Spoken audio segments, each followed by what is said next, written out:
ฉันจะถูกก็อยากเจอเนื้อคู่เร็วๆอยู่คนเดียวแล้วมันก็แฟลอยากมีคนอยู่ข้างๆนิสัยจะถูกอาจจะดูขวางตาไปบ้างอาจจะควงเยอะเกินไปมั่งแต่ก็อยากให้เข้าใจถ้ามันช้าโทรแบบทีละคนมันช้ากว่าจะกรองคัดเลือกโซหามันเสียเวลาได้เลือกทำมีช้อยแค่คนเดียวให้เลือกมาใช้ถ้าไม่ดีหรือมันไม่ใช่ให้รับผิดชอบบ้างเลยจำเป็นต้องหวานเน้นปริมาณหน่อยมีมาให้เลือกไม่น้อยกลัวไม่ได้อย่างที่หวังที่ฉันจะถูกก็อยากเจอเนื้อคู่เร็วๆอยู่คนเดียวแล้วมันก็แฟลอยากมีคนอยู่ข้า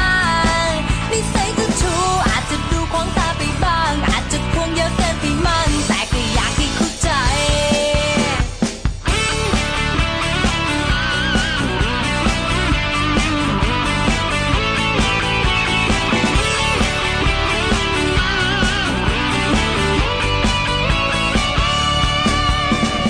เลยจำเป็นต้องหวานเน้นปริมาณหน่อยมีมาให้เลือกไม่น้อยกลัวไม่ได้อย่างที่หวัง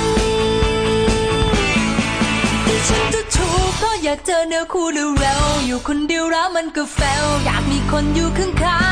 งๆนิสัยจะถูกอาจจะดูขวางตาไปบ้างอาจจะควงเยอะเกินไปมั่งแต่ก็อยากให้เข้า